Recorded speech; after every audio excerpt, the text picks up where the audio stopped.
materia y que va a tener su examen el jueves que viene. ¿Ok?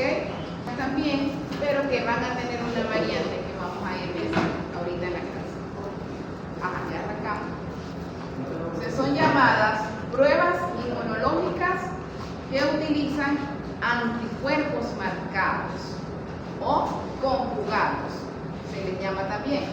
Es decir, que han sido preparados, han sido intervenidos estos anticuerpos. Es un anticuerpo primario que reconoce un antígeno específico para diagnosticar una enfermedad específica, pero lo uno con algo para que pueda ser detectado por un equipo especializado para ello, para poder aumentar la sensibilidad de esa prueba, cosa que nos va a permitir detectar a mayores casos positivos para evitar falsos negativos, en otras palabras. Ya digo de nuevo. La siguiente. Entonces, el perrito Diana, él va a presentar este examen aquí, delante tuyo. Ajá, allá. No, pero vamos a hacer copia. Él estaba aquí. ¿De quién es esto? ¿Llega? Ajá. Ok. Entonces, tenemos un paciente que necesitamos saber que viene, ¿verdad? Para poder ayudarlo. ¿Cómo lo vamos a ayudar? La siguiente. Necesitamos diagnosticar todos los médicos. Esto es la primera función, ¿verdad?, que tiene la medicina, es diagnosticar para poder llevar a cabo el tratamiento indicado, ¿cierto? Esto es muy importante. Entonces, la inmunología es la herramienta que ha ayudado más a la medicina porque permite hacer diagnósticos precisos y poder ayudar entonces a colocar un tratamiento indicado. La siguiente. ¿Qué características debe tener una prueba de laboratorio o inmunológica para que funcione bien y le dé un resultado preciso? Tenemos estos 5 criterios: sensibilidad, especificidad, rapidez, disponibilidad y costo. Los dos principales tienen que ver, sensibilidad y especificidad, con qué intensidad, vamos a decir así, se va a unir el anticuerpo específico con ese antígeno que le dio origen. Entonces, se definen de esta manera. La sensibilidad sería la habilidad de esa prueba para detectar, casi no se ve, a todos los verdaderos positivos. Es decir, a todo lo que esté positivo en esa muestra, ya vamos a especificar qué muestra, y pudiera ser, ¿qué pudiera ser? Que él pudiera unirse a cosas parecidas al antígeno que le dio origen. O sea, mayor sensibilidad de ese anticuerpo se va a poder unir a más cosas. O sea, es demasiado sensible. En cuanto llegue, se va a unir.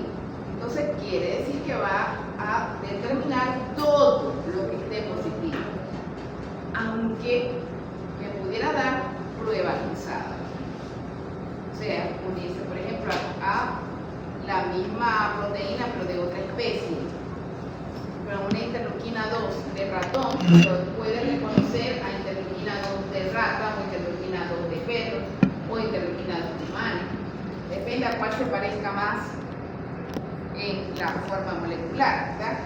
Ahora, por el contrario, la especificidad, o sea, que tan específico sea, significa la habilidad de esa prueba para detectar solo, no se ve, pero después cuando lo estudien lo van a ver, solo a los verdaderos positivos. O sea, mientras más específico sea un anticuerpo, no se va a unir a cualquier cosa, se va a unir únicamente a ese antígeno que le dio origen. ¿Okay? Solo al antígeno que le dio origen. Eso es especificidad. La sensibilidad a todos, todavía me falta, la sensibilidad a todos y la especificidad únicamente a los originales. Ahora, los otros tres criterios, rapidez, ¿qué tan rápido voy a tener el resultado? Entonces vamos a ver las pruebas que vamos a aprender. Hay algunas que se obtienen así, rápido, otras que necesitan bastante tiempo. Y vamos a ver cuál sería la diferencia o la ventaja de cada uno. Disponibilidad es qué tan disponible tengo esa prueba, si la tienen disponible, por ejemplo, en la policlínica, o si tienen que mandar a hacer una prueba en Caracas, o si tienen que mandar a hacer una prueba en Estados Unidos. Entonces, eso me lleva al otro, al costo. ¿Qué tan cara me va a salir esa prueba? ¿No? Entonces, esos son criterios a considerar. ¿Quién va a considerar eso? El dueño del paciente o la persona que lo va a indicar. Todos esos criterios se toman en cuenta. Sobre todo, yo diría que en Venezuela el costo es el que más nos interesa. Ok, la siguiente entonces, ahora sí. Entonces, muy importante, cuando aumenta la sensibilidad, disminuye la especificidad. O sea, son indirectamente proporcionales. Mientras más sensible sea un anticuerpo, menos específico va a ser, porque se va a unir a varias cosas parecidas. Y mientras más específico sea, menos sensible va a ser. ¿Qué esperaríamos? Que fuera 100% sensible, 100% específica, pero eso no existe, porque son indirectamente proporcionales. La siguiente. Pero es cosa de evaluar en cada caso qué es lo que más me interesa, si que sea sensible o que sea específica. Y eso lo va a dar la clínica del caso. ¿Okay? Muy bien. Entonces empezamos a definir qué son pruebas serológicas, también llamadas pruebas inmunológicas o pruebas de laboratorio. Pero si las definimos como pruebas serológicas, simplemente son los exámenes que hacemos en la parte líquida de la sangre, que es el suero sanguíneo, ¿verdad? La parte líquida de la sangre que hemos permitido que la sangre coagule, ¿no? Y haga una separación natural. Entonces, esa solución amarillenta sin células es el suero sanguíneo, sin células y sin proteínas de coagulación. A diferencia de el plasma, ¿cierto? Donde no he permitido que ocurra la coagulación porque he usado un anticoagulante, y para poderlo separar, ¿qué hago? Centrifugar la muestra de sangre para que entonces bajen por la fuerza las células y poder obtener una parte líquida, pero que va a contener las proteínas de coagulación. ¿Ok? Muy bien. Para algunas cosas me va a servir el plasma, para otras cosas me va a servir el suero. Ok. ¿Qué tipos de pruebas serológicas existen? Muy importante. No solamente en suero se pueden medir cosas, ni solamente en plasma. O sea, en otro tipo de muestras, como saliva, todos los fluidos, todas las mucosas del cuerpo y orina y heces, en ese tipo de muestras biológicas, o incluso tejidos en animales donde se han hecho necrosis, animales muertos, pero podemos hacer necrosis de tejido o no en muerto, sino un órgano que se trajo en una cirugía, pero el animal está vivo, se puede hacer una prueba. ¿Okay? O sea, que la variedad de muestras que puedo utilizar es amplia, pero va a depender qué tipo de prueba voy a hacer, cuál me va a servir para cada tipo de muestra. De las que hemos visto, no sé, las pruebas serológicas, ya ustedes han visto lo que son las de aglutinación, que es la que acaban de evaluar, y precipitación.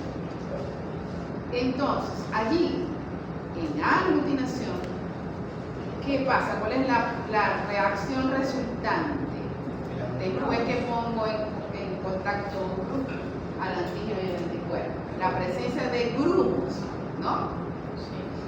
Y eso se hace con antígenos. ¿Están qué? Particulados, o sea que no son solubles, son partículas, bien sea una célula completa como el glóbulo rojo o una célula completa como una bacteria, como Brucella. ¿Okay? Y los anticuerpos que sí son solubles me van a ir haciendo redes hasta que se forma el grumo cuando llego a ¿dónde? A la zona de equivalencia, ¿cierto? Entonces allí es donde se va a formar el grumo, pero lo que está a la izquierda y lo que está a la derecha no se va a ver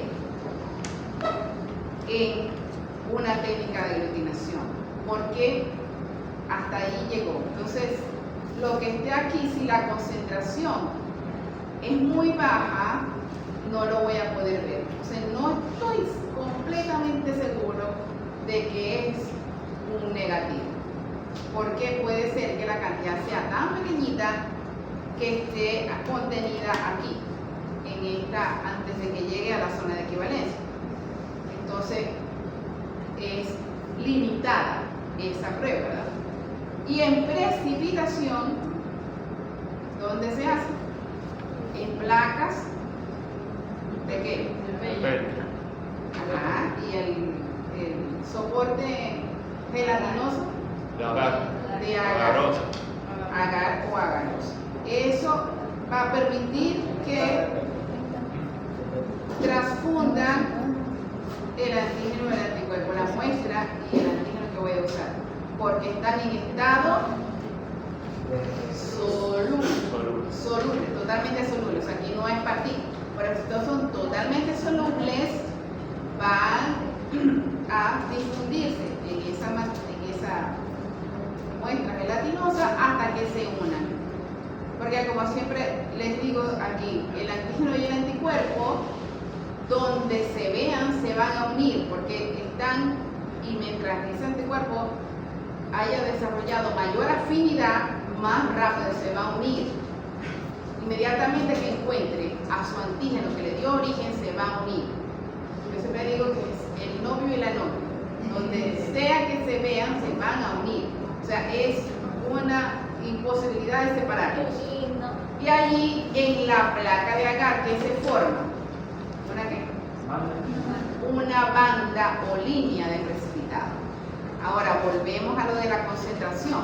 Si la concentración es bastante, se me va a formar una línea gruesita y no va a tener duda, ¿verdad? De la positividad, no va a tener duda.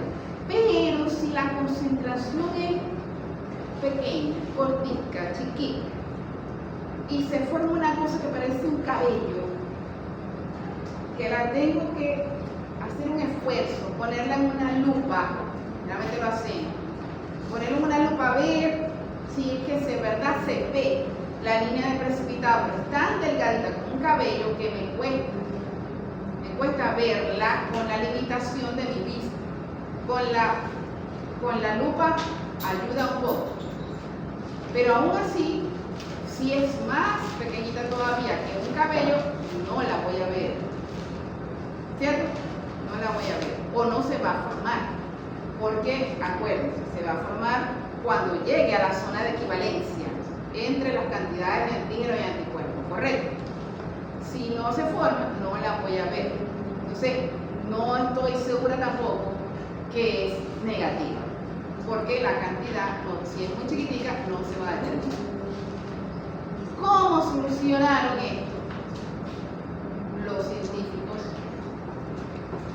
Marcando o uniendo el anticuerpo con algo que me permitiese diseñar pruebas que pudieran detectar cantidades pequeñas. Y eso lo hicieron marcando con diferentes tipos de productos, marcando, conjugando, pegando de manera covalente un anticuerpo con algo que lo va a hacer fácilmente reconocible, a veces a simple vista o con un equipo especializado. Entonces aquí vamos a tener técnicas de marcaje enzimático, técnicas de marcaje con anticuerpos fluorescentes, donde está incluida la citometría de flujo, con componentes radioactivos de radioactividad, como la kriptonita. La siguiente, entonces, ya vamos a ver detalladamente con qué. ¿Cuál es la utilidad de las pruebas serológicas en general? Tanto para la inmunología como para la ciencia médica. Primero y principal, identificar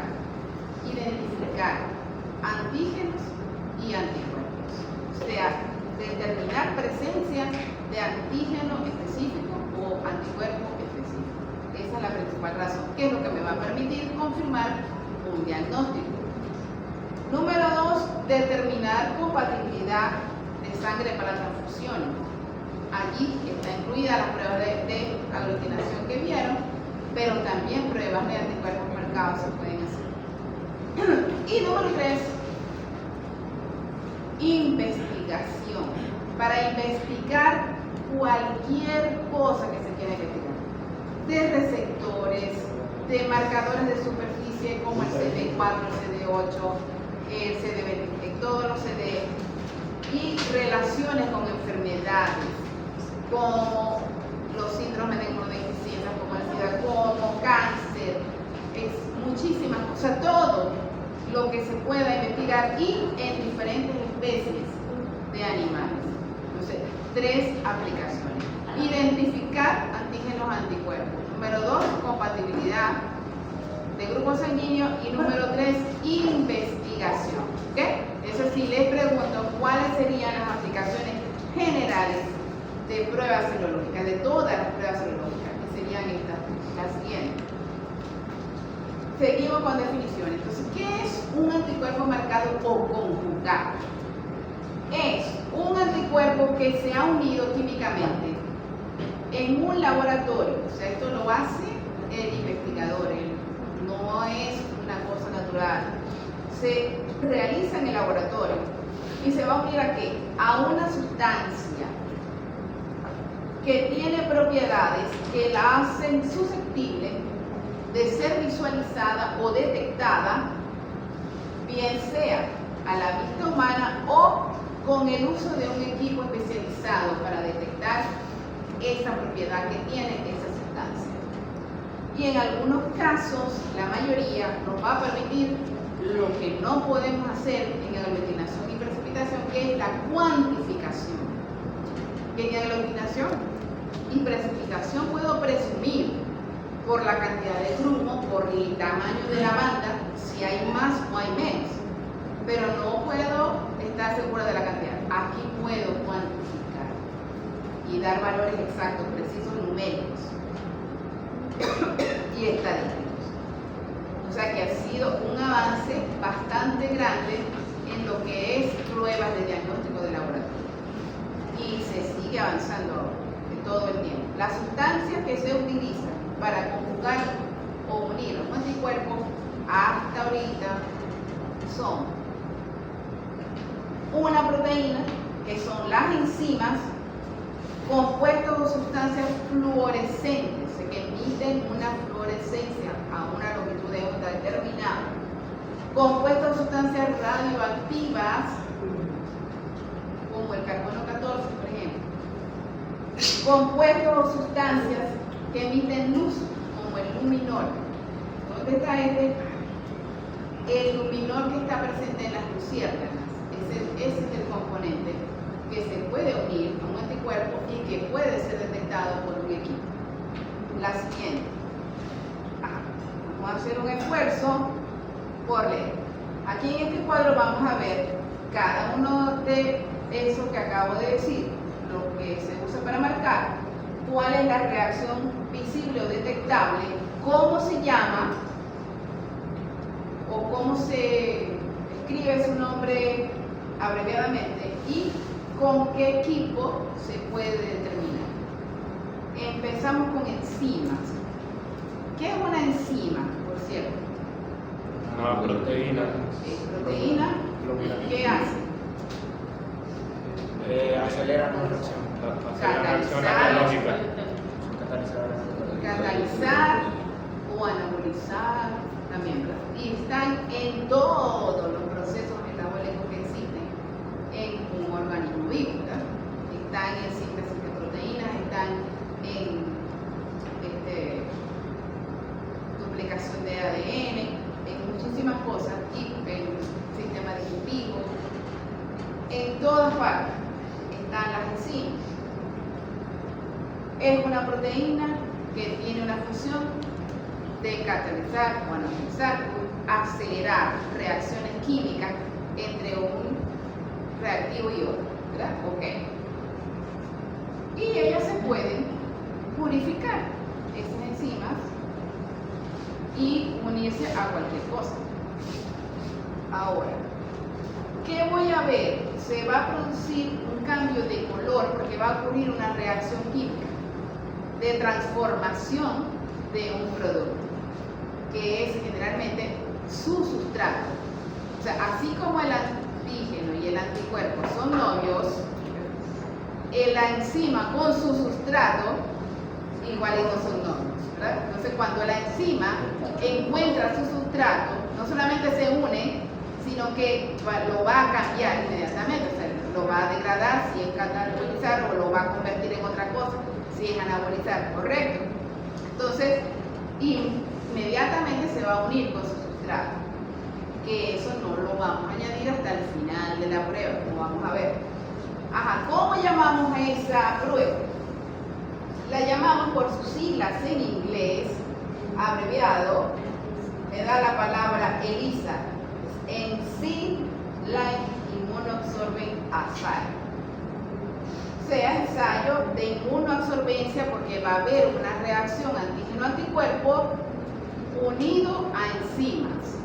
Entonces, por esas palabras en inglés, por el título en inglés de lo que significa la prueba, se escogió esa palabra.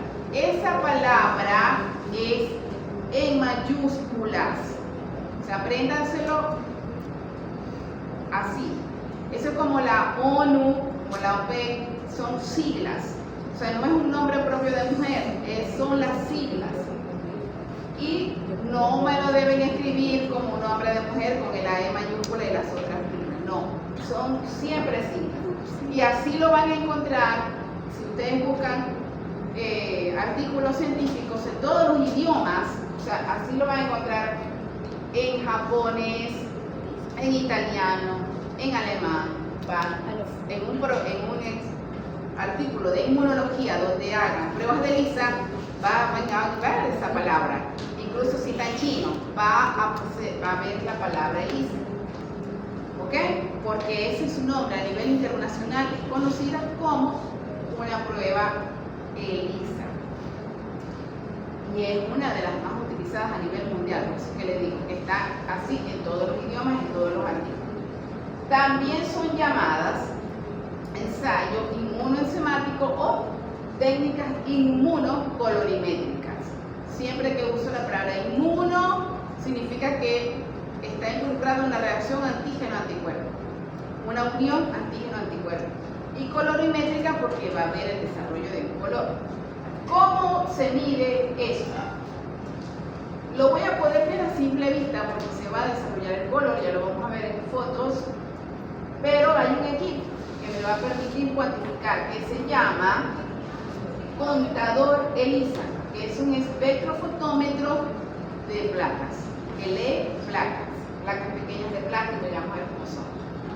Contador ELISA o lector de placas. Eso es la prueba ELISA, el caballito de batalla de investigación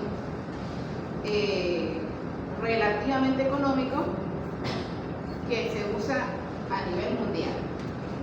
Número 2, que también se usa a nivel mundial, pero ya está un poquito más en desuso por tema de costo principalmente.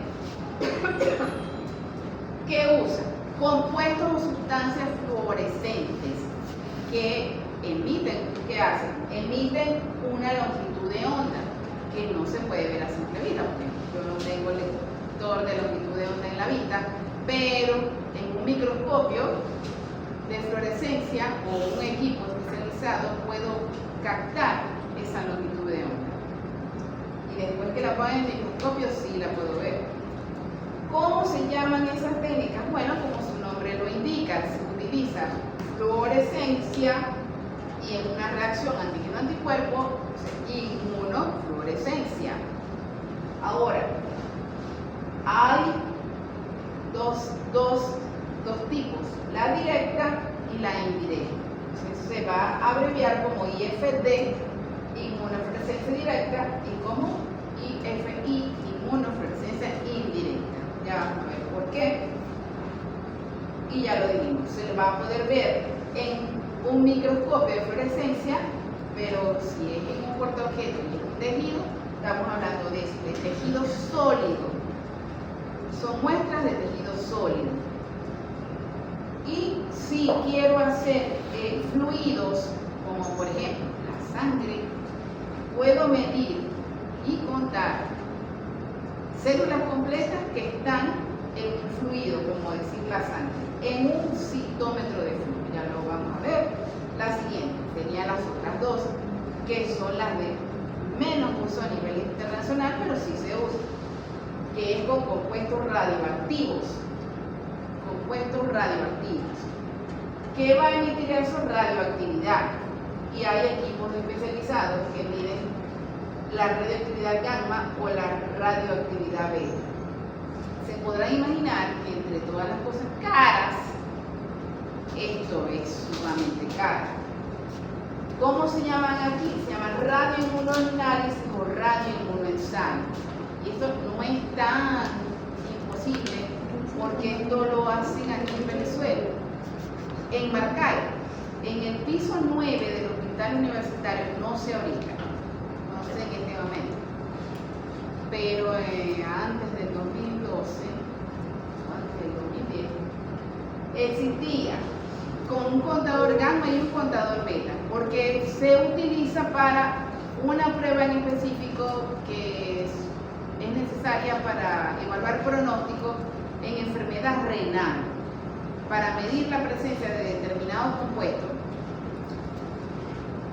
Pero, ¿por qué se hacía una inversión tan grande, además un hospital público, una inversión tan grande para hacer estas pruebas tan costosas? Porque se puede imaginar, el equipo debe ser muy costoso, pero un compuesto radioactivo muy costoso, además de que eso no se puede usar en un lavaplato normal, eso tiene que ser un laboratorio especializado, eso no lo puedo botar en un lavaplato, eso, la radioactividad tiene que colocarse en envases de metal, de metal, para que esa radioactividad no vaya a estar en contacto, porque ¿qué hace la radioactividad? O sea, recordé, es lo mismo de las bombas nucleares.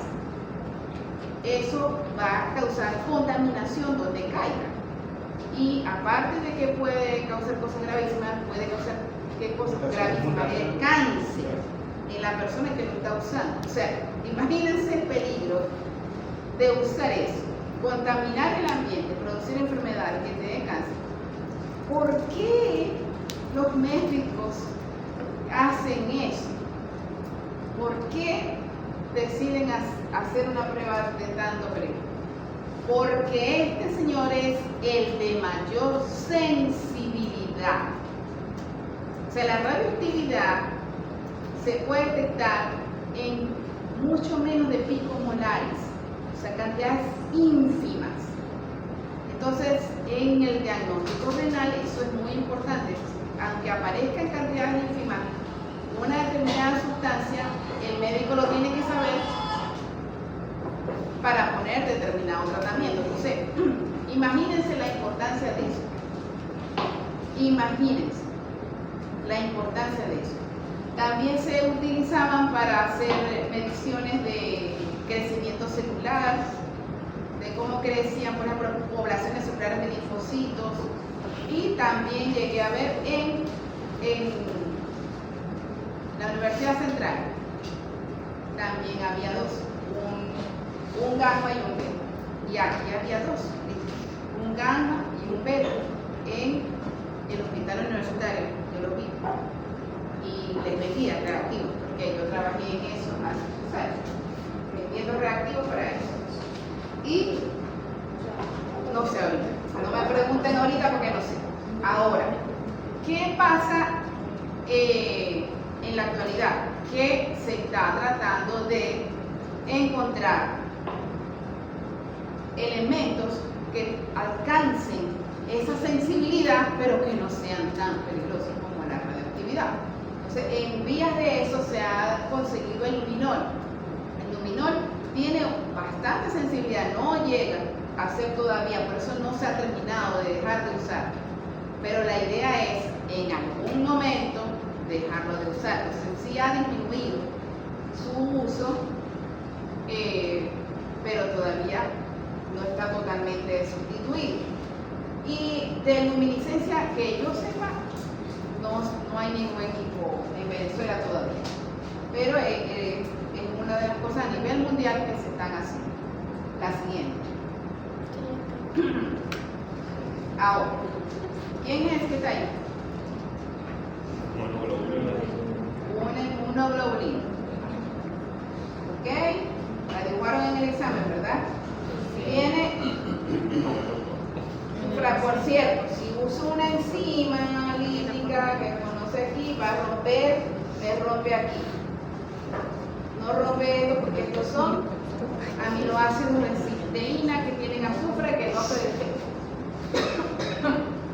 Me quedaría el FAB, que es la fracción antígeno o de unión con antígeno, que tiene 2. Y, por cierto, en el examen, la IgM, ¿cuántos tiene? Es un 4, pentámero. pentámeros. Pero tiene entonces 10, tiene 10 sitios de unión con antígeno. Cada monómero del pentámero tiene 2, o sea, tiene 10 sitios de unión, ¿cierto? Tiene 10 sitios de unión. Es la que mantiene. Y la IgA, que está en secreciones, que tiene 2. ¿Por qué 10 sitios de unión? No falta nadie, tiene 5 subunidades y cada subunidad tiene 2 sitios de unión. Así sí, viste. ¿Ya? Cada subunidad tiene 2 sitios de unión, eso que no se nos olvide. O sea, ella se puede unir con algo por un solo lado, pero ya tiene 2 sitios de unión, cada monómero. Ahora, no falta nadie por firmarme aquí de los que están aquí. Ajá. Me vuelven a dar gracias. Ok, la pregunta es, ¿por dónde le vamos a pegar, unir de manera covalente el compuesto que lo va a conjugar o a marcar? Bien sea la enzima, el elemento radioactivo, el elemento fluorescente. ¿De qué parte del anticuerpo lo voy a pegar? Por el FC. Por el Duro. FAB. ¿Quién dijo FC? Ah, ¿por qué? Porque ahí, o sea, puede adherirse a cualquiera, porque es la forma variable. No, entonces te confundí. Piensen en química. Químicamente, acuérdense que estas cadenas son pesadas. Tienen mayor peso molecular, por un lado. Tiene más.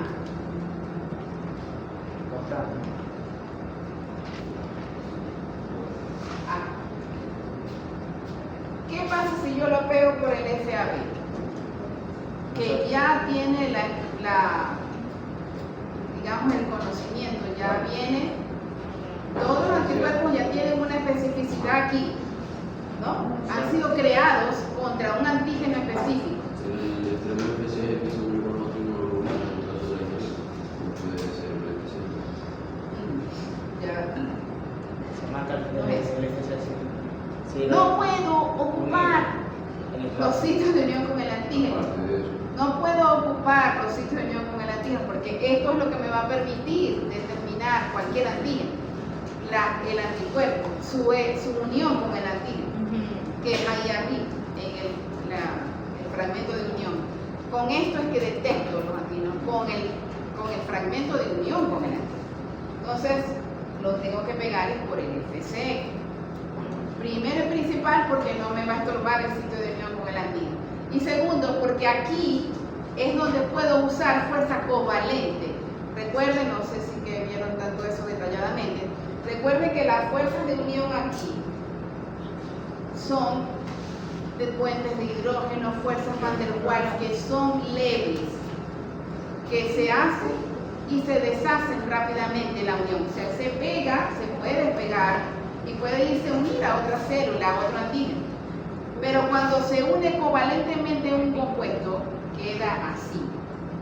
Ya no puede despegarse, queda modificado por siempre. ¿Está claro? Porque la característica química aquí es diferente. Ahí sí hay enlaces covalentes. Recuerden eso de química. Covalente es que no puede soltarse eso. Ya se transformó y se quedó así. Y ya no se va a despegar. Entonces tengo la seguridad de que ese compuesto va a quedar pegado ahí y no se va a despegar y va a poder ser detectado cuando el FAB se haya unido con el antígeno que le dio origen, que es lo que yo quiero saber, ¿verdad? Si está o no está en la muestra que voy a determinar. ¿De acuerdo? Entonces, lo vamos a pegar por el FC. La siguiente. Ok. Esto es una lista de microorganismos que pueden ser detectados en laboratorio, en un laboratorio de pequeños animales. ¿Y qué tipo de muestras se utiliza? O sea, es solo para que verlo a grandes rasgos. ¿Y qué procedimiento ofrece un laboratorio clínico de pequeños animales para demostrar aquellas enfermedades? Entonces, por ejemplo, para medir bacterias y riquezas se utilizan tejidos, exudados, raspados de combustible. ¿Qué tipo de muestras? Inmunofluorescencia directa. ¿Vieron? Por aquí, para hongos, aglutinación en látex, inmunofluorescencia directa. Parásitos, para medir anticuerpos en plasma, ELISA. La siguiente. Y un poco más. ¿Qué tipo de muestras? Heces, exudados, tejidos. ¿Qué procedimiento? ELISA, inmunofluorescencia. Inmunofluorescencia, ELISA. Entonces, estos son las técnicas que ofrecen los laboratorios actualmente a nivel nacional y a nivel regional. O sea, son las más utilizadas, tanto la ELISA como la inmunofluorescencia todavía. La siguiente. Y es la que vamos a detallar. Son las que vamos a aprender. ELISA, inmunofluorescencia, tanto en tejidos como en solución. Aquí está. Enzyme like immunosorbent enzyme. Las técnicas, las letras de ELISA. Cuando la ven en sus casas van a ver mejor esto. Esto aquí es una placa resultante después que hice la prueba de ELISA. Esto es una microplaca de plástico, de poliestireno, que tiene 96 pocitos, 8 por 12. Cada pocito es con fondo plano, como decir vasitos. 96 vasitos de fondo plano, completamente plano. Hay otras microplacas que son de fondo cónico, que son para aglutinación. No sé si vieron eso. Cuando vieron la aglutinación, se llama microaglutinación. Pero estas son de fondo plano, que parecen un vasito, completamente. Ahora, en una placa siempre, en cualquier experimento, voy a tener controles. Necesito control positivo y control negativo.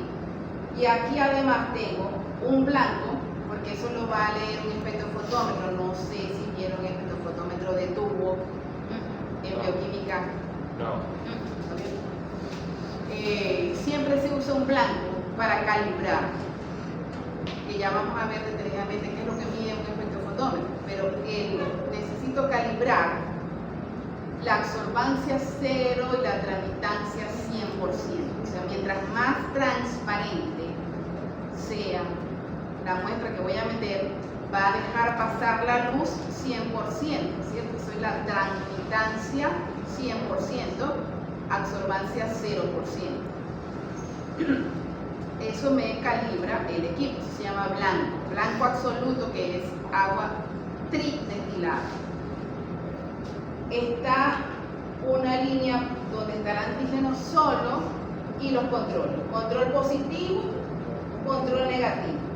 Y el control positivo se ve, lo van a ver mejor en sus casas, se ve cómo se va disminuyendo la intensidad de color, porque aquí se va disminuyendo la concentración.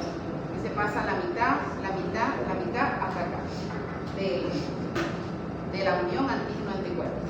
Y el control negativo, que debería estar completamente blanco, pero ahí se ve algo manchadito. Pero eso lo necesito para poder medir a los demás, a las muestras, que no me quepa ninguna duda. Aquí tengo 3 grupos de muestras de pacientes, probablemente son, vamos a suponer, son de 3 haciendas diferentes o de 3 polleros diferentes. Entonces, ¿qué es la primera conclusión que puedo ver a simple vista? Es que donde haya color está positivo, está presente lo que estaba buscando, bien sea el antígeno o el anticuerpo, está presente. ¿Qué otra cosa puedo ver que no lo van a ver ahorita, sino cuando lo estén viendo en la casa? Que va a haber unos más oscuros y otros más claros. Ya puedo presumir donde está más oscuro que hay mayor concentración, tanto de antígeno o de anticuerpo. ¿Okay? Todo eso puedo concluir solamente de ver la placa.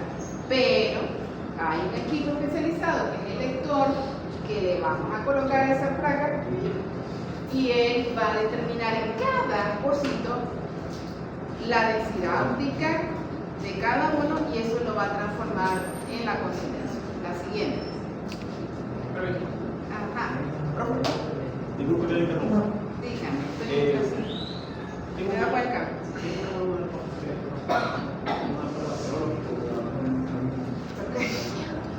Empieza urgente ahorita.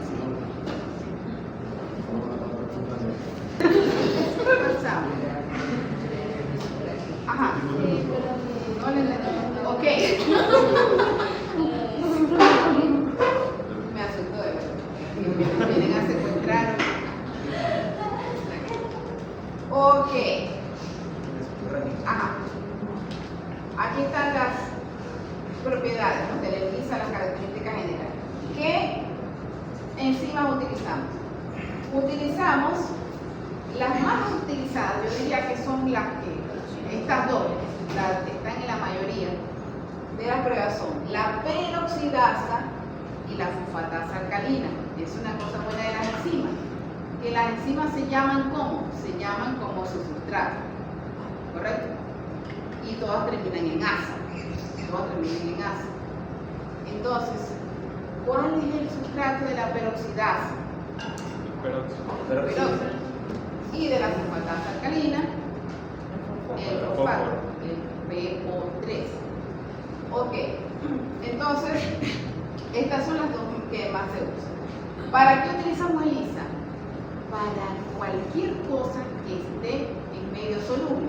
Puedo medir hormonas, inmunoglobulinas, antígenos solubles que estén en suero, como toxinas, anticuerpos provenientes de todas las infecciones, de todos los microorganismos que existen. O sea, para cualquier cosa que esté soluble en una muestra soluble. Entonces, ¿cómo lo voy a ver? Ya lo dije, por una prueba de color o por un equipo. La siguiente. Después, cuando estén estudiándose eso, lo leen con calma, que para eso lo escribo, para que vayan aprendiendo. Primera clasificación. Las técnicas de ELISA se clasifican en cualitativas y cuantitativas. Cualitativas, o sea, que solamente me interesa saber sí o no. Presencia o no presencia. Hay varias que se pueden comprar que son así, pero casi que no es útil, porque la mayoría de las veces uno necesita saber la cantidad. pero si solamente nos interesa eso, nos pudiera servir una técnica cualitativa que solamente me va a dar el sí o el no, está presente o no está presente.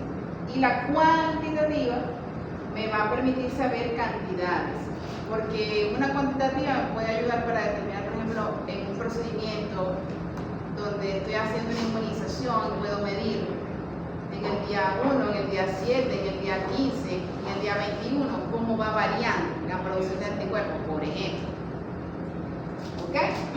Entonces, la siguiente clasificación, tiene que ver con lo que vamos a buscar en la muestra. Entonces, hay varios tipos, pero los tipos principales de los que se derivan los otros son estos tres, y son los que yo doy en esta clase de pregrado. Un directo, así como había la afinación y presentación también directa e indirecta, aquí va a haber directo, ELISA directo y una variante del directo que se llama sándwich, porque va a ser un sándwich, lo vamos a ver. Estos tres tipos. ¿Para qué es directo? Siempre que me diga un procedimiento directo es para detectar el antígeno, o sea, el causante, el antígeno. Y el indirecto para detectar el anticuerpo, porque si detecto el anticuerpo es un diagnóstico indirecto, porque no he detectado la presencia del microorganismo, pero si detecto la presencia del anticuerpo, no me cabe la menor duda que ese paciente estuvo en contacto con el microorganismo, porque no hay manera de producir, de que esté presente el anticuerpo contra ese microorganismo si no ha entrado. ¿Está claro eso? Entonces, por eso es que lo llamamos un diagnóstico indirecto, porque no vi el bicho, como decir una prueba de heces, donde veo el parásito con mis propios ojos, no lo veo, pero si en el suelo me apareció el anticuerpo contra ese parásito, entonces estuvo presente. Quizás no esté ahorita, pero estuvo. ¿De acuerdo? ¿Está claro? ¿Puedo volver a explicar la del sándwich? No la he explicado. Ah, yo estoy enredada. No la he explicado. ¿Ok? ¿Estamos claros? Entonces, directo es para detectar el antígeno, el causante. Indirecto para detectar el anticuerpo. Siempre que veas esas palabras, directo antígeno, indirecto anticuerpo. Y el sándwich es una variante del directo, entonces es para detectar antígeno. Aquí ya vamos a ver cómo se forma ese sándwich en unas figuritas. La siguiente. Horrible. Hay más bonitas hoy. Primero, directo es una técnica de un solo paso, igual que allá en la obstinación. Técnica de un solo paso. Tengo la muestra donde voy a buscar el antígeno. Es la primera cosa que pongo en el fondo del pocillo. Entonces voy a utilizar un solo anticuerpo, que es un anticuerpo primario dirigido al antígeno. Y ese es el que va a estar marcado con la enzima en el FC. Ahí lo ven, en la colita del FC está el compuesto, que en este caso es una enzima. ¿Ok? Se ve así como si estuviera cargando un globito. Eso que está pegado, la enzima, es una letra E, lo que está ahí. Una técnica de un solo paso. Aquí aparece el sustrato. Para poder llevar a cabo el desarrollo del color, al final de la prueba se coloca el sustrato. Y ahí es que se genera la reacción química que va a producir el cambio de color. Pero es una técnica de un solo paso, nada más le coloqué el anticuerpo primario. Claro, primario, ¿qué significa? Que reconoce antígeno. El anticuerpo primario reconoce un antígeno. Ahora, el indirecto. El indirecto es para detectar un anticuerpo, posiblemente, lo más seguro, que esté en un suero. O sea, ahí voy a medir un suero. Entonces, en el fondo de la placa tengo el antígeno. Lo que voy a colocar en la muestra, lo que yo supongo que viene en la muestra es el anticuerpo primario que reconoce el antígeno. Entonces voy a utilizar un anticuerpo secundario, se llama este. Un anticuerpo secundario. ¿Por qué se llama secundario? Porque él no reconoce antígeno, reconoce anticuerpo. O sea, el antígeno que le dio origen fue un FC de anticuerpo. Entonces, un anticuerpo secundario se une al FC de una inmunoglobulina primaria. Y ese es el que va a estar marcado con la enzima, el anticuerpo secundario. Sería como el indirecto ya un anticuerpo. Anticuerpo. Este señor, anticuerpo secundario conjugado, se llama anticuerpo. Se llama así. Es un anticuerpo secundario dirigido contra un anticuerpo.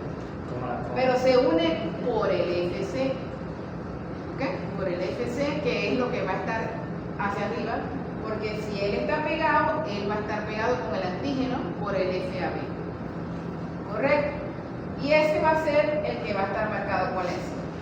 Ya lo vamos a ver con más detenimiento en otras figuritas más bonitas. Y el sándwich me va a formar un sándwich. A quien voy a buscar en la muestra es el antígeno. Entonces lo que voy a colocar en el fondo de la placa es un anticuerpo, que va a ser mi primera rodaja de pan. Lo que viene en la muestra es el antígeno, que va a ser el relleno del sándwich. La salchicha, el queso, la carne. No deberíamos estar hablando de eso en este momento. Y el segundo anticuerpo va a ser un anticuerpo primario que reconozca ese antígeno. Entonces se va a formar el sándwich, porque tengo anticuerpo, antígeno, anticuerpo. Este es un pan, este es el otro pan, y en el medio está el antígeno. Por eso se forma un sándwich, por eso se llama sándwich. La siguiente. Este se ve un poquito mejor. Ok.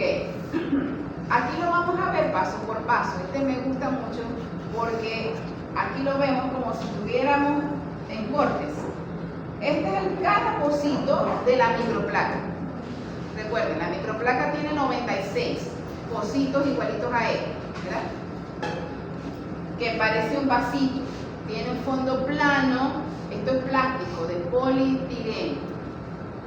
Vamos a ver paso por paso, como si lo estuviera viendo cortado así transversalmente.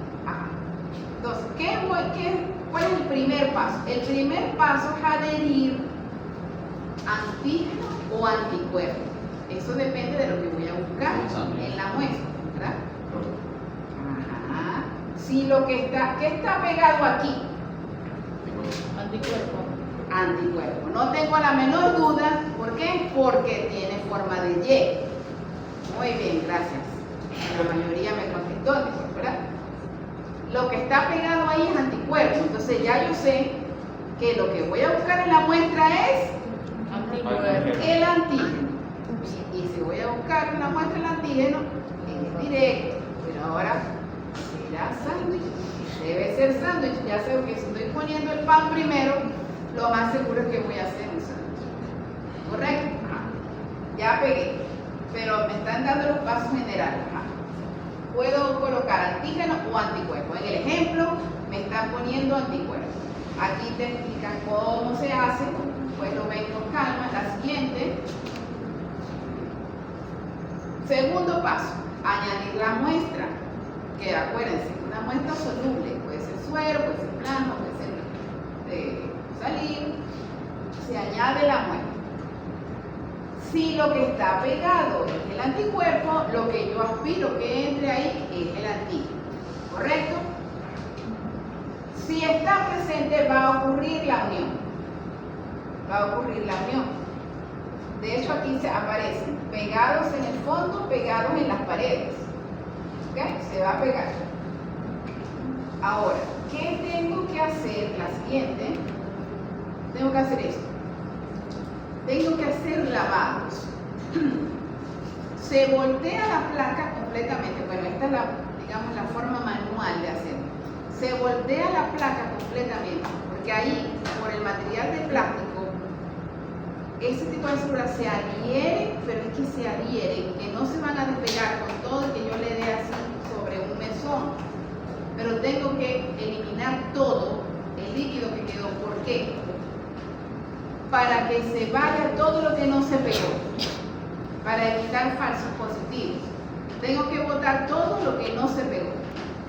¿Ok? Boto toda la solución y vuelvo a colocar solución nueva, que generalmente es un PBS. Una solución salina con Twin 20 para evitar precisamente que anticuerpos no específicos se vayan a adherir a las paredes. Se volta, se coloca.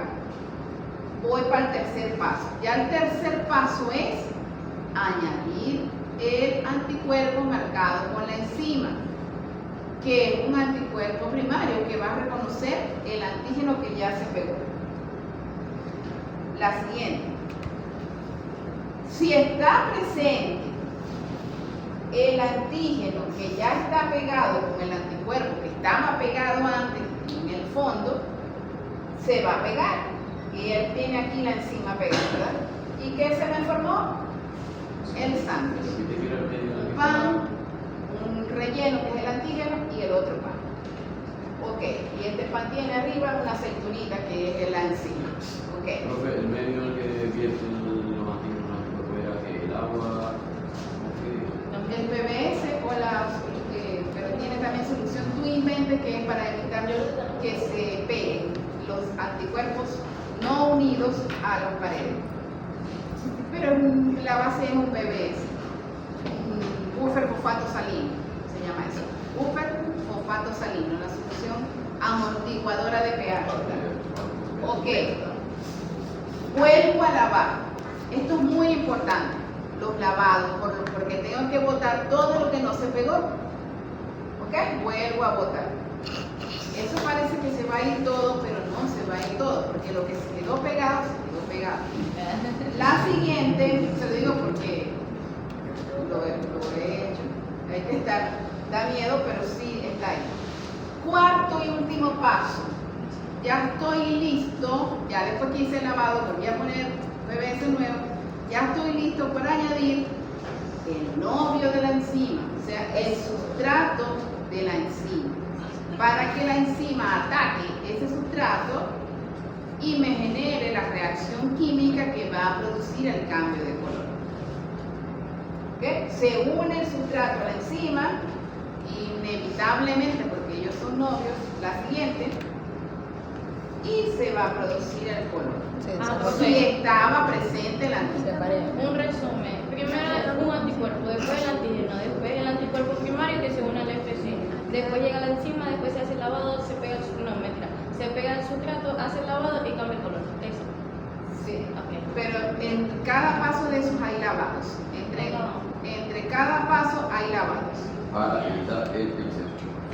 Que se pegue lo que no se pegó, para eliminar todo lo que no se pegó. La siguiente. Ok, aquí lo vemos en esta sola, miren, aquí tenemos un resumen, pero aquí, en esta sola. Hay que ver. Pero con una pequeña diferencia. Vamos a ver qué diferencia vemos. Están detectando anticuerpos. Primer paso, Antígeno.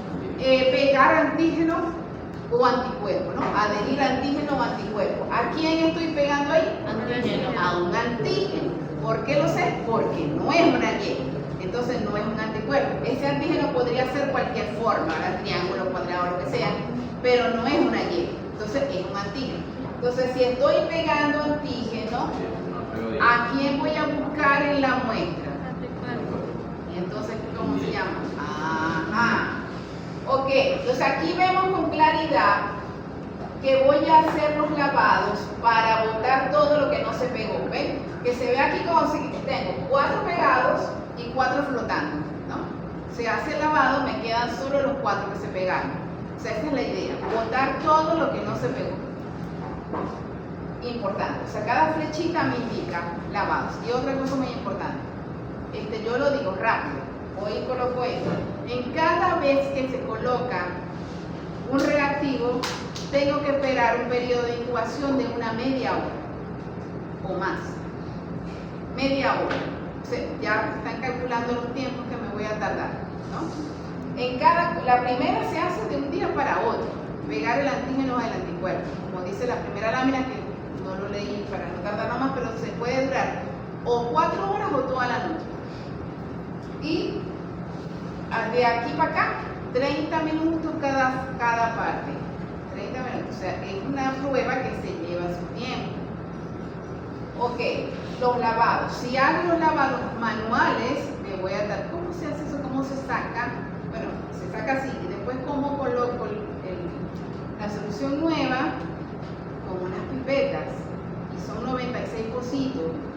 Ya vamos a ver cómo es eso, con otras fotos. Entonces, primer lavado,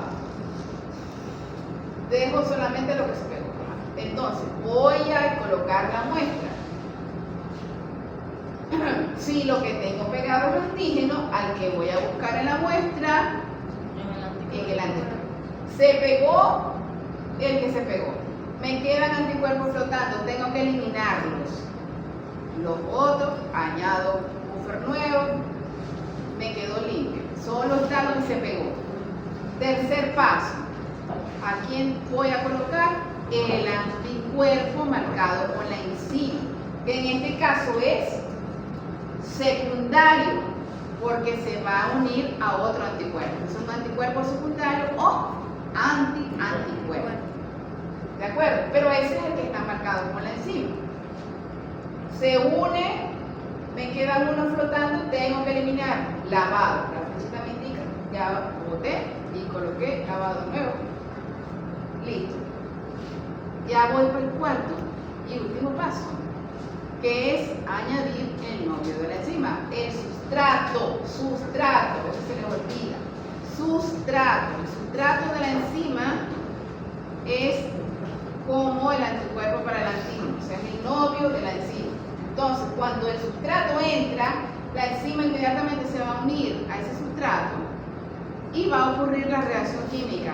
En el caso, pero vamos a poner peroxidasa, llega el peróxido, lo va a excindir y en esa reacción química se genera el cambio de color.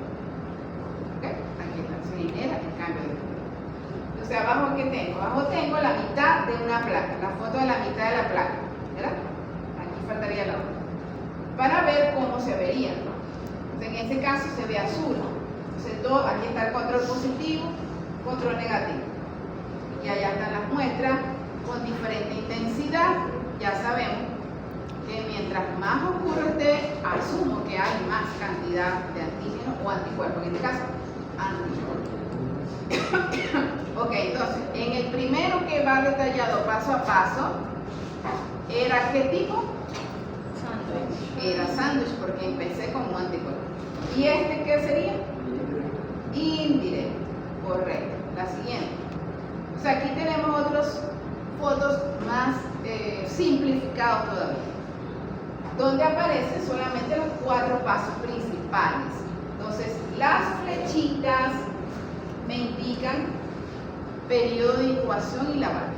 ¿De acuerdo? El ISA indirecto, lo que voy a buscar es anticuerpo, entonces empiezo con antígeno. Primer paso, colocar antígeno. Segundo paso, la muestra.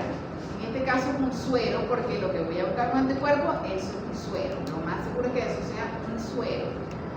Que saqué la sangre, esperé que se coagulara, con ese suero tengo los anticuerpos contra eso.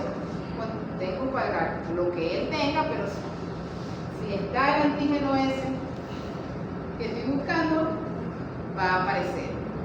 Lo voy a poder medir. Entonces eso lo llamo suero problema. Cuando decimos suero problema o muestra problema, es aquella en la que voy a medir si está o no está lo que vamos a buscar. Tercer paso, colocar el anticuerpo conjugado o marcado con la enzima, que en este caso es secundario.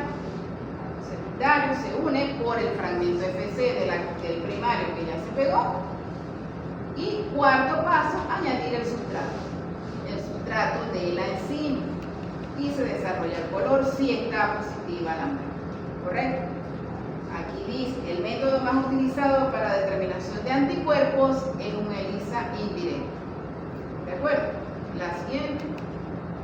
Y la variante sándwich, que es una variante del directo, que es para detectar antígenos. Entonces, empiezo con anticuerpos.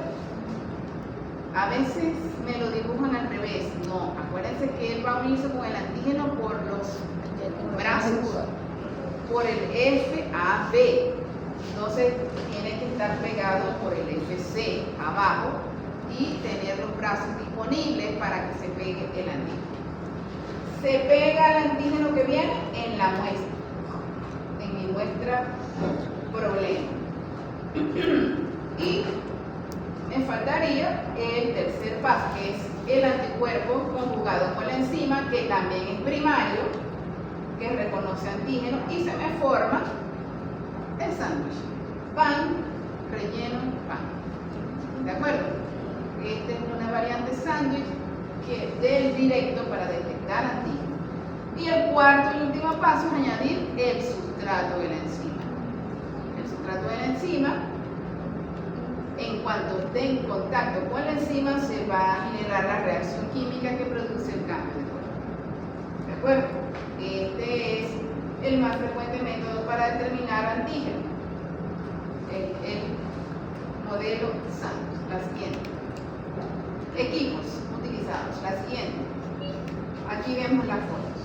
Esto es la microplaca. Microplaca de plástico de poliestireno con el pocito totalmente plano. La capacidad son 350 microlitros. Son cantidades muy chiquitas las que uno mide ahí. La siguiente. ¿Y con qué se mide eso? Con micropipetas.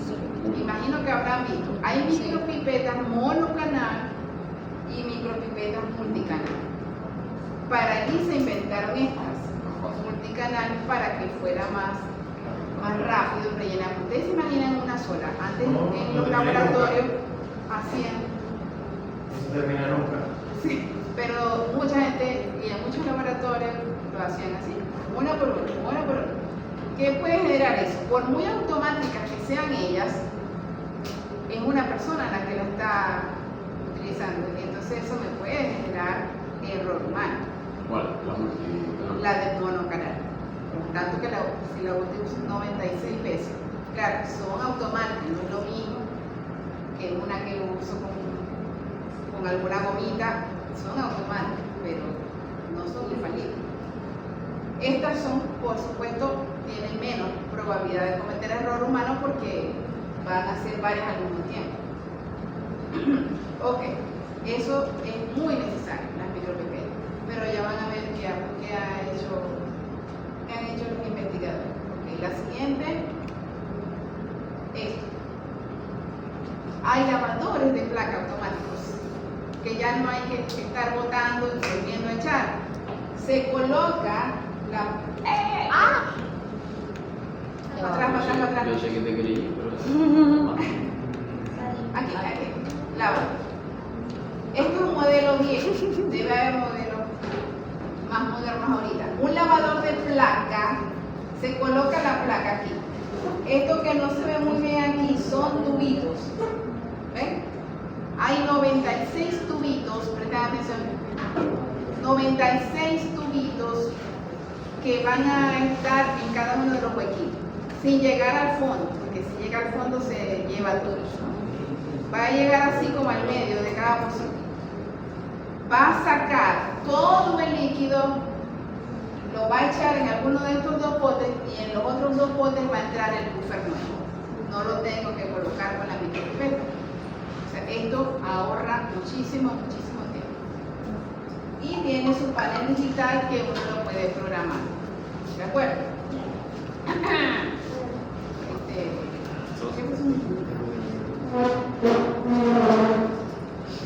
¿Qué pasó? Ok, esto es el lavador de placa automático. La siguiente, aquí está el lector. El lector es un espectrofotómetro de placas que lee la densidad óptica, esto mismo es la absorbancia y la tramitancia que les estaba explicando. Esta placa, ya una vez resultante con todos los colores, se mete y también va a tener los 96 tubitos con los cuales va a leer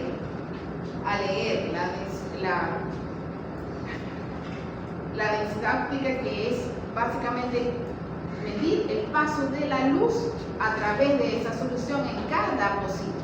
Eso va a permitir determinar cuál es el porcentaje de absorbancia de la luz, cuál es el porcentaje de tramitancia de la luz. Y eso va a dar un resultado que se va a comparar con la muestra de varios sueros positivos que trae la caja, que se prueba ahí en el control positivo, que tienen concentraciones ya medidas. Y eso me va a permitir calcular la concentración de mi muestra problema. Tiene sus paneles digital también, pero también se puede pegar con un cable a una computadora y manejarlo desde un software. ¿Ok? Este también es viejo, debe haber modelos más modernos ahora. Entonces, ¿cómo se llama este equipo? Si yo les pregunto, ¿con qué equipo se mide una técnica de ELISA, los resultados de una técnica de ELISA? Se llama contador ELISA o lector de placas, que es un espectrofotómetro de placas. Tiene esos tres nombres. Generalmente decimos contador ELISA. La siguiente. ¿Okay? Aquí está detallado lo que acabo de decir. Mide la densidad óptica, tramitancia o absorbancia. ¿De acuerdo? Lo que acabo de decir. Después lo leen con calma para el examen. La siguiente. La lectura e interpretación de los resultados será visualmente, lo vamos a poder ver, como vimos las del principio. Vamos a poder ver quiénes están positivos, quiénes están más oscuros, pero la confirmación de concentración me la va a dar el equipo con el espectrofotómetro. La siguiente. Ok, aquí hay algunas aplicaciones de cosas que se pueden medir con ELISA, pero eso se queda corto. La siguiente. Hasta frutas puedo medir. Cualquier cosa que esté soluble, yo puedo medir anticuerpos. O sea, producir un anticuerpo, eso sí, tengo que producir un anticuerpo en un animal. La siguiente. Ok. Vamos entonces con las de inmunofluorescencia. ¿Cómo son estas? La siguiente. La inmunofluorescencia es parecida, pero distinta. Porque aquí vamos a utilizar muestras, por favor presten atención, que esto es lo que va a aparecer, muestras de tejidos sólidos. O sea, allá en ELISA son muestras solubles, líquidas. Aquí son tejidos sólidos principalmente. ¿Qué se utiliza para marcar el antígeno? Una sustancia fluorescente que se llama fluorocromo. Se llama. La sustancia fluorescente se llama fluorocromo.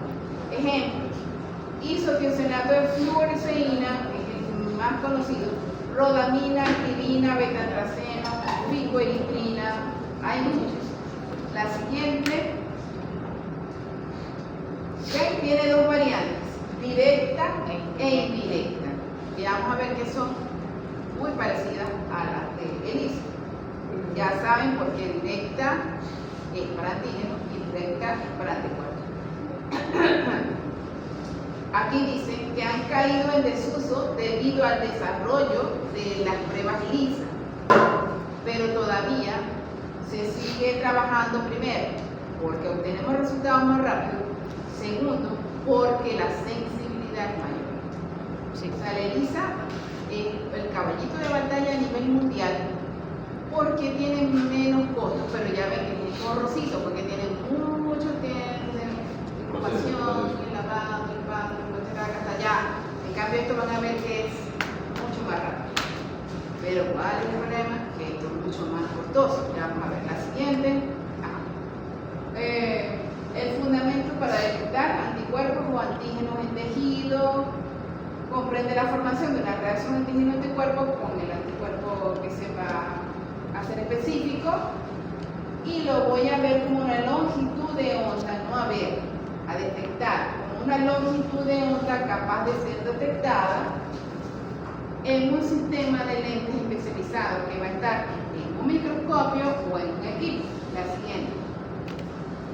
¿Qué tipo de muestras son sólidas? Tejidos, biopsias de cualquier tejido. Sí se puede utilizar sangre, pero ya vamos a ver en qué equipo. Y incluso moscos. La siguiente. Ventajas y desventajas de una técnica de inmunofluorescencia. Como les digo, la ventaja con respecto a ELISA y a las demás es que tiene alta sensibilidad y alta especificidad. Muchísima. Mucha más que la ELISA. Se pueden obtener resultados mucho más rápido. No es necesario realizar cultivos como pudiese ser en ELISA para aumentar la concentración. Aquí no, porque aquí con poquita concentración puede ser detectado.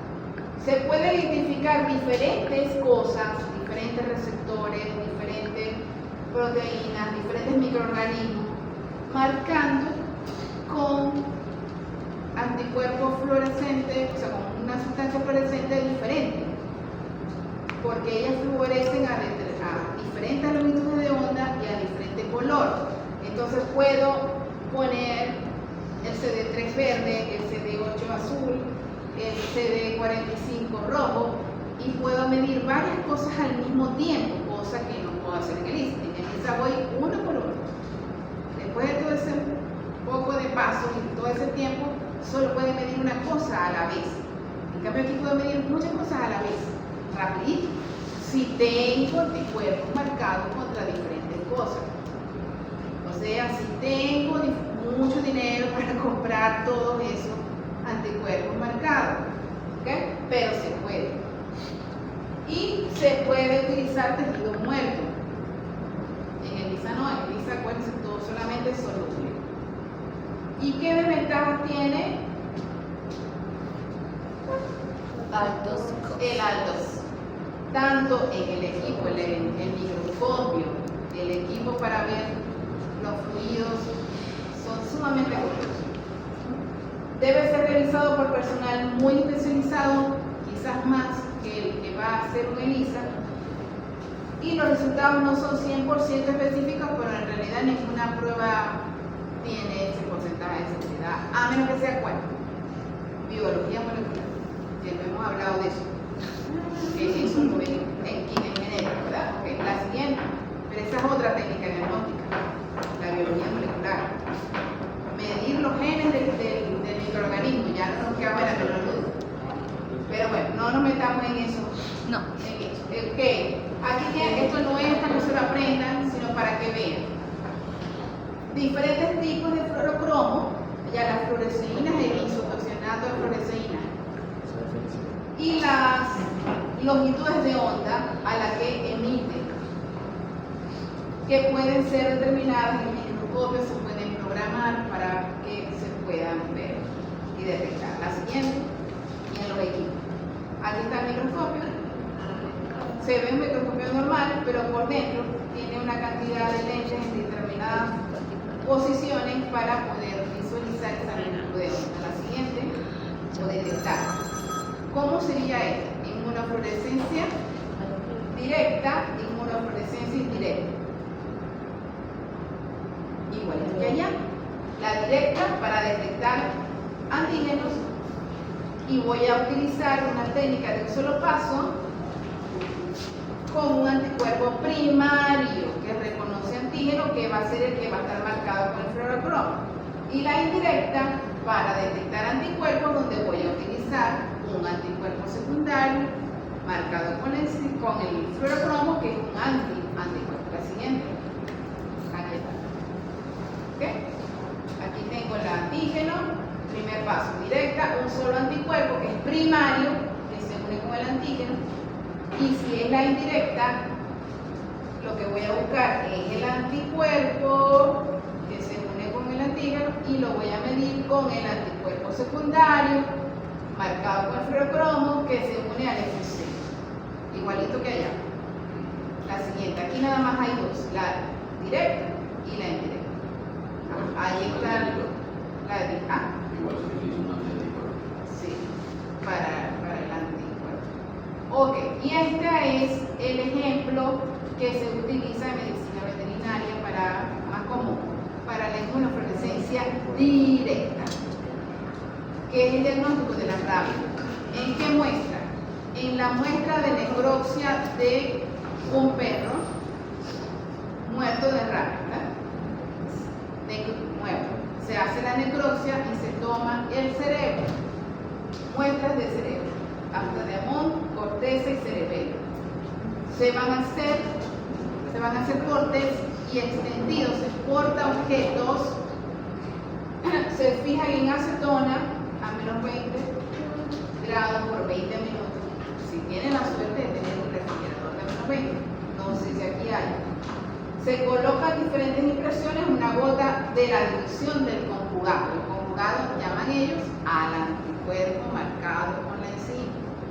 En este caso es primario, porque si es directa, ¿qué estoy buscando? El antígeno. Y si es el diagnóstico de la rabia, ¿quién es el culpable? ¿Quién se lo sabe? El microorganismo, ¿qué es? Un virus. El virus de la rabia es un virus. Entonces, yo voy a buscar con estas técnicas la presencia del virus en el tejido. Allí no me va a quedar duda. O sea, la presencia del virus en el tejido del cerebro, que ya debería estar, si el perro se murió con los síntomas, es porque ya el virus estaba en el cerebro. Era lo más seguro. Entonces, lo vamos a detectar con esta prueba.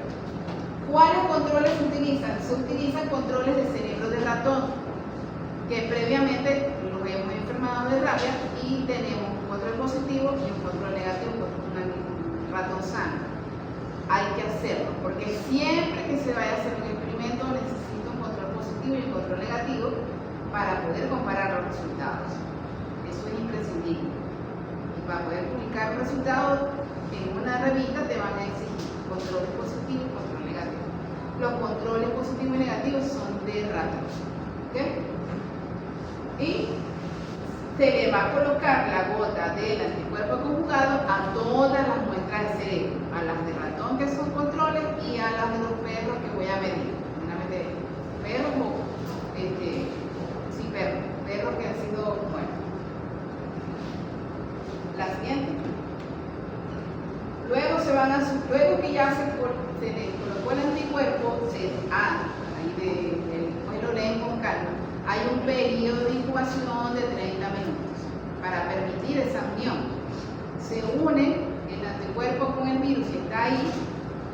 ¿Y cómo hago los lavados aquí? Acuérdense que allá tenía que lavar 500, 800 mil veces para eliminar todo lo que no se pegó, correcto, en el ISO. Aquí no tengo que hacer eso, porque esto es una lámina portaobjetos, sí sabemos que es una lámina portaobjetos, ¿vale? ¿Cómo la hago eso? Bueno, la tengo que sumergir en un frasco. ¿Okay? Se sumerge en un frasco. ¿De qué? De solución buffer. Por 10 minutos. Se sumerge por 10 minutos. A los 10 minutos saco, voy a otro frasco con agua destilada y así. Ya está. ¿Qué me voy a tardar en eso? Los 10 minutos de incubación ya. ¿Ven la diferencia? Simplemente se coloca a secar y listo. Y ya una vez está seco, ¿qué tengo que hacer? Colocar el cubreobjeto y ir para el microscopio. Ya está ahí. O sea, es mucho más rápido. El procedimiento es muchísimo más rápido. En caso de haber el virus, ¿cómo lo voy a ver? Como formitas de color verde manzana fluorescente. La siguiente, que es lo que debería ser, pero no es la siguiente. Aquí está cómo se hacen los extendidos de cerebro en los portaobjetos. La siguiente. El esquema que es donde cómo debería unirse el anticuerpo primario que va a reconocer el virus. La siguiente. Y así, se supone que esto es verde. Cuando lo vean en su casa lo van a ver que es verde manzana.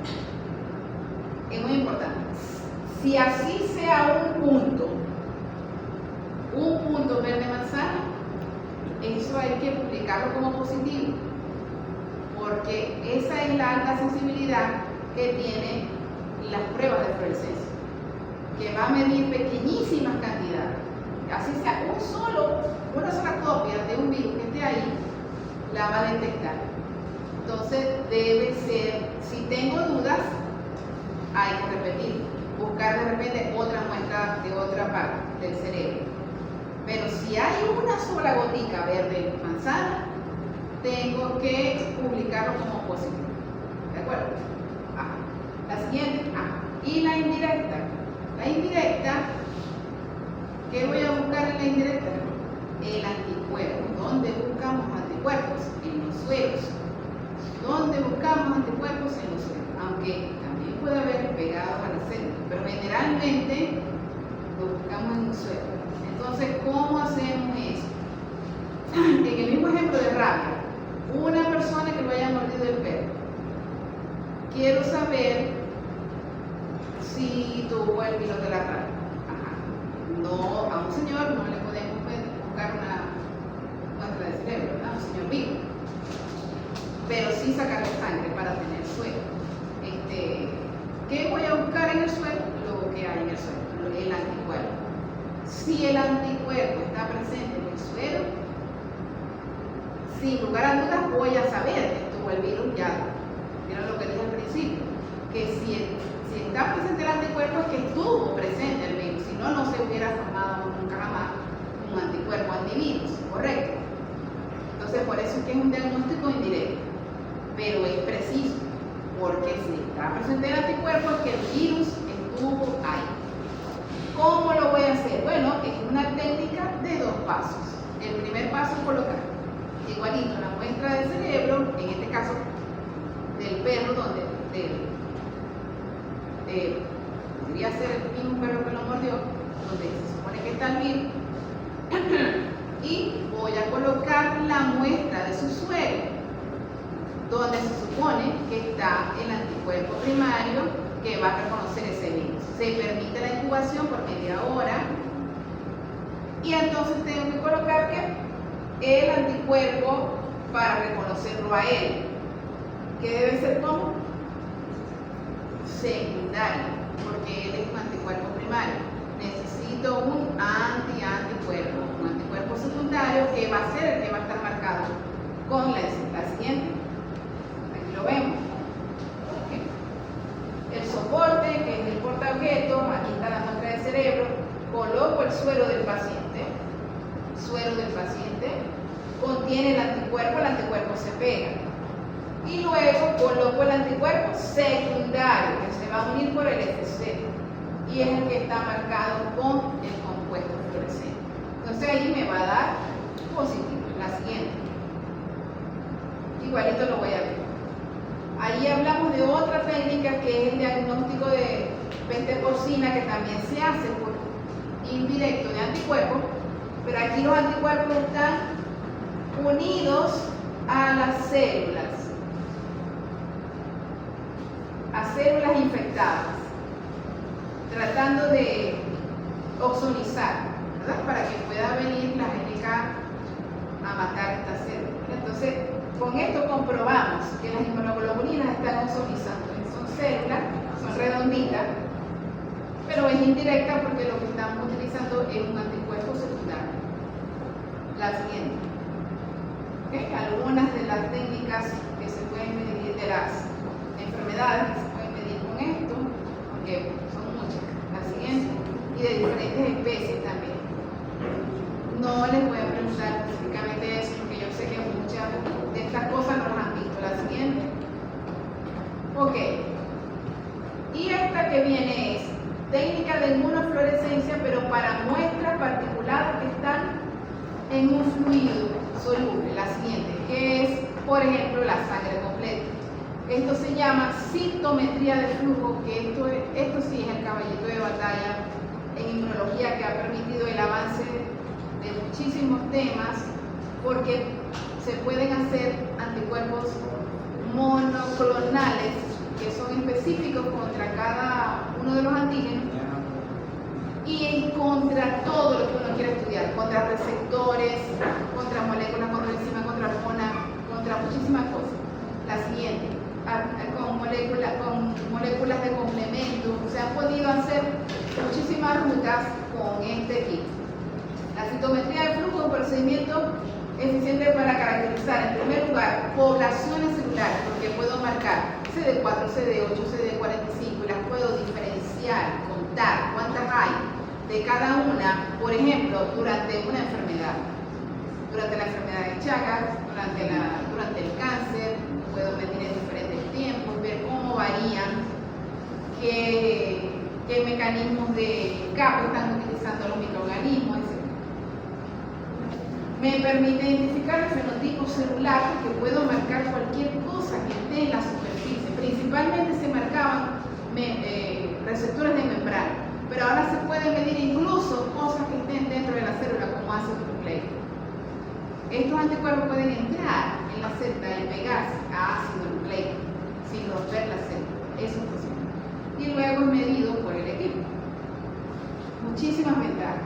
¿Cuál es la desventaja? Que eso es, o sea, inconmensurable. No puedo ni calcular cuánto puede costar. La siguiente. Algunos de los parámetros se puede medir la característica de la membrana, pero también puedo medir granularidad, tamaño, contenido de ácidos nucleicos y muchas formas metabólicas como síntesis de ADN, actividad enzimática, todo eso se puede medir. La siguiente. Miren cómo sería. Miren cómo sería. En sangre completa, lo mejor es que se puede utilizar sangre completa, ni siquiera es necesario separarla por un gradiente de Foucault en una centrífuga. Se utiliza sangre completa. Pero puedo medir, pero también puedo hacer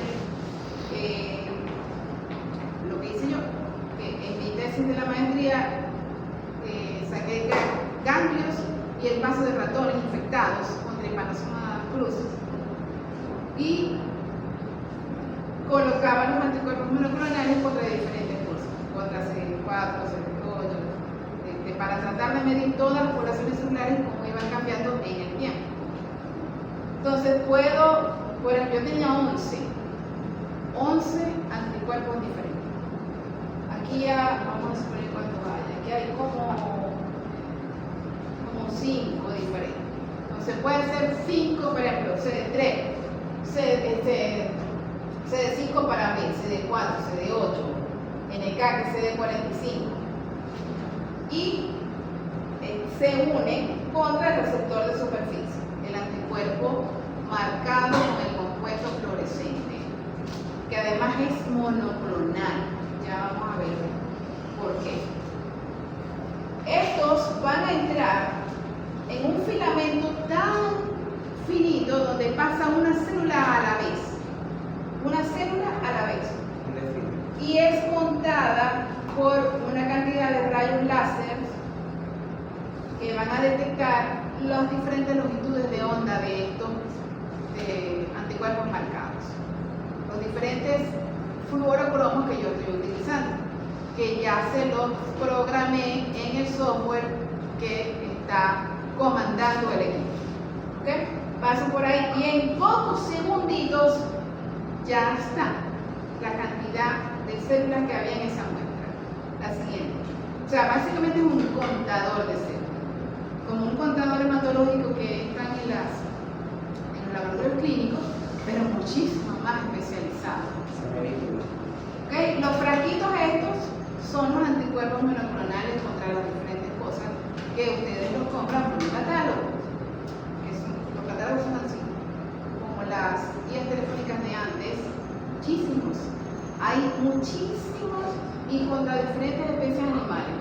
O sea, por ejemplo, para interleuquina 2, ustedes encuentran desde la humana, pasando por ratón, por rata, por mono, hasta por ganado, estoy segura que hay.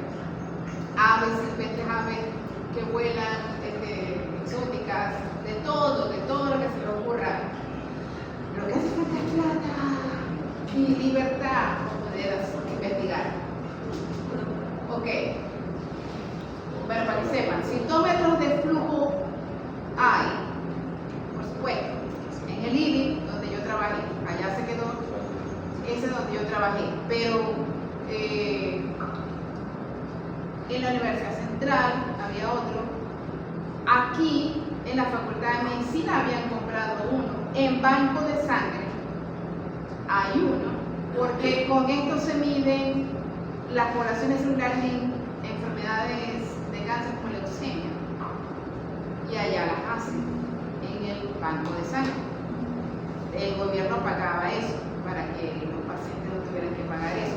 En el Hospital Clínico de Maracaibo hay otro, ahí lo hacen, pero por supuesto pagando, porque es muy importante para seguir el pronóstico de la leucemia en cómo están las cantidades de los diferentes linfocitos, por ejemplo, ¿no? Parece que la leucemia, que es cáncer, son cantidades de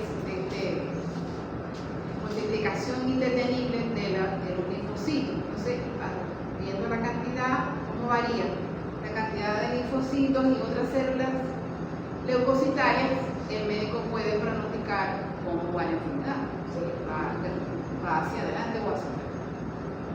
¿Dónde más?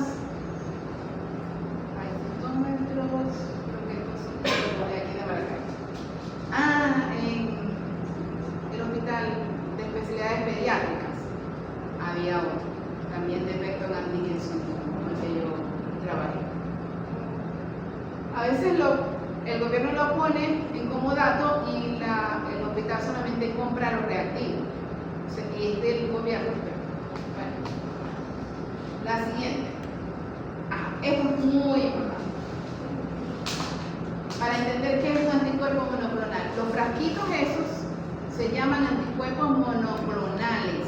Un anticuerpo monoclonal, anti-CD3 o anti, no sé qué, se llama monoclonal. ¿Por qué se llama monoclonal? Primero tenemos que entender qué es el policlonal.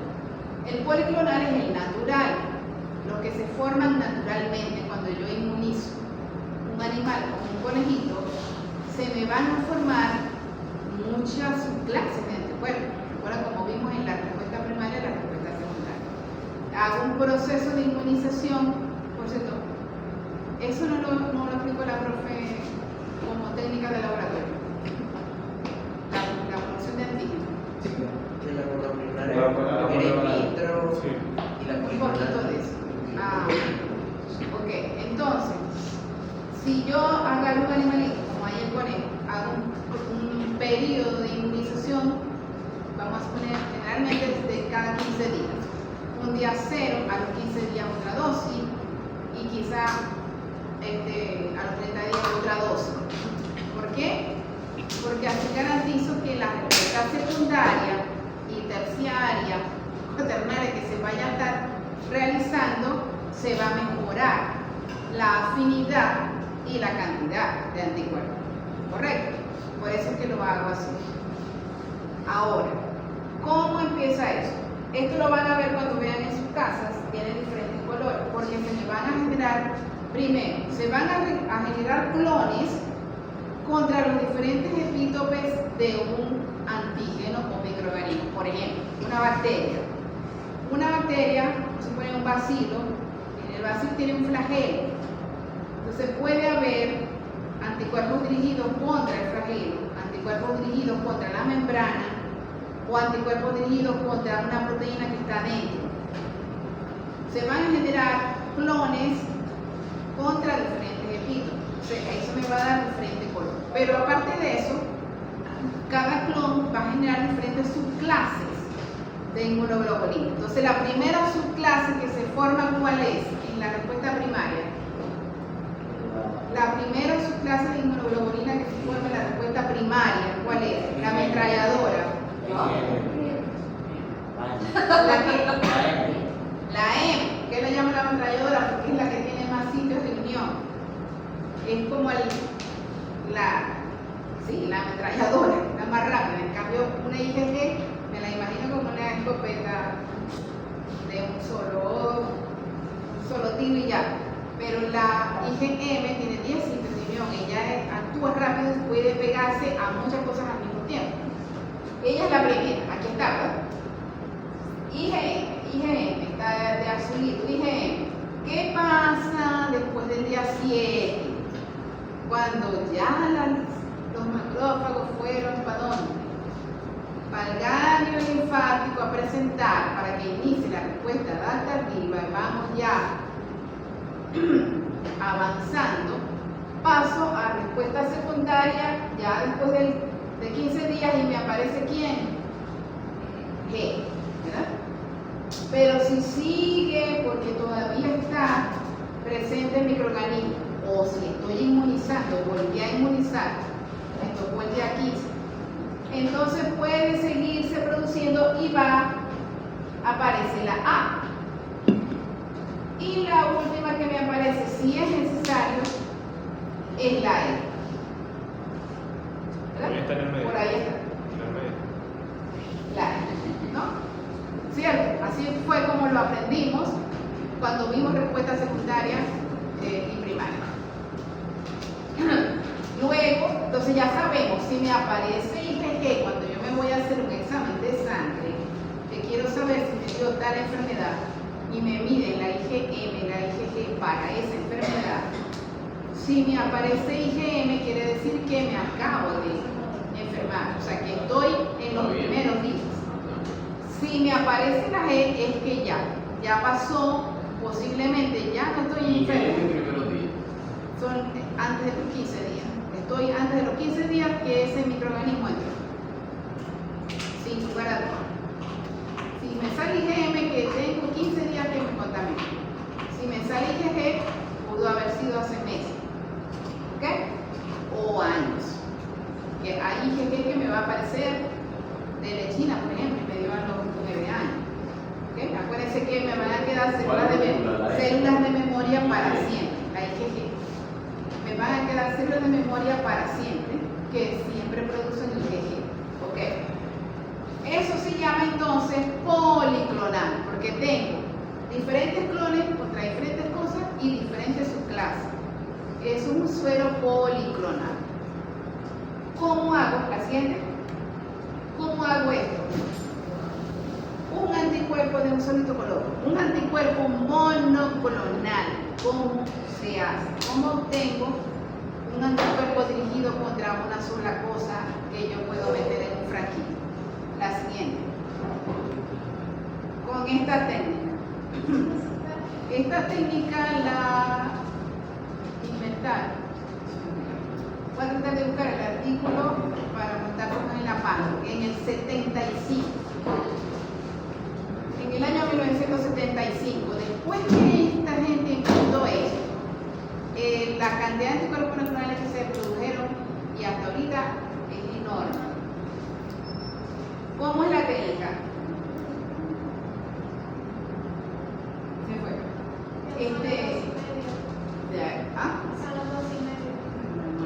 Ya esto es lo último. Tenemos el ratoncito, un ratoncito de laboratorio, que ha sido inmunizado contra la proteína que yo quiero hacer el anticuerpo monoclonal. Vamos a suponer una interleuquina.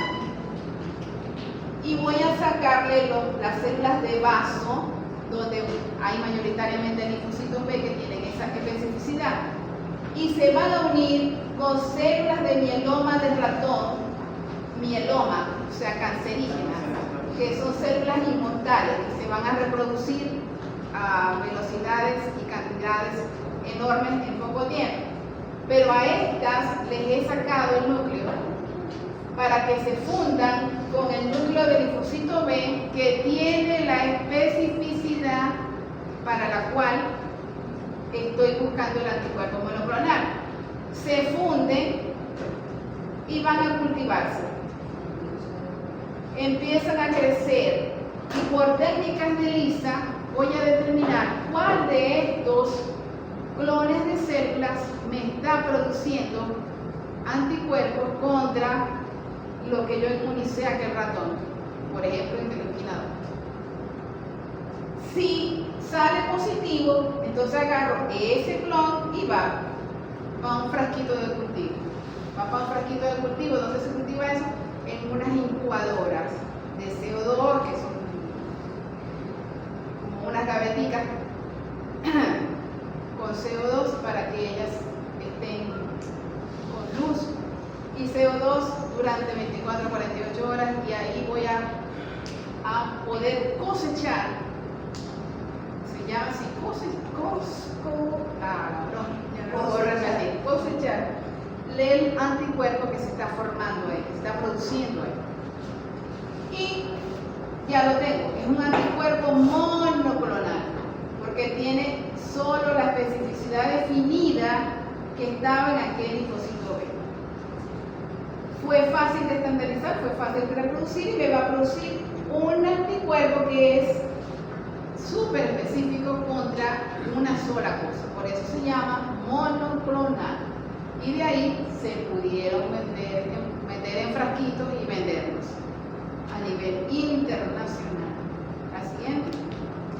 Ya con eso ya solamente para ver.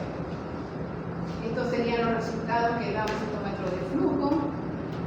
Las aplicaciones sería lo importante aquí. Básicamente determinación de sus poblaciones celulares es para lo que mejor sirve. Pero también puede medir cosas intracelulares. La siguiente.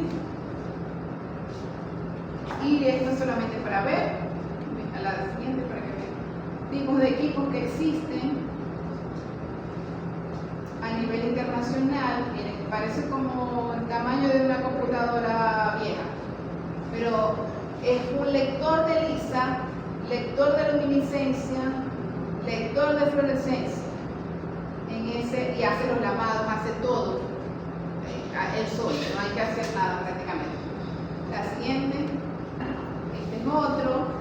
Este puede medir inmunofluorescencia incluso parecida a un microscopio en un equipo. La siguiente. Eso sí no existen aquí en Venezuela, que yo sepa. Y otro que es como un contador del citómetro del flujo, pero que en vez de medir tubos, mide microplanos. O sea que puedo ver todavía más cantidad de muestras al mismo tiempo. Estas son de las cosas que existen a nivel mundial, a los países que tienen plata para poder hacer todas estas cosas. En todos los países menos Venezuela. Sí. Entonces, esta es la final. Entonces ya luego vamos a poderle decir al dueño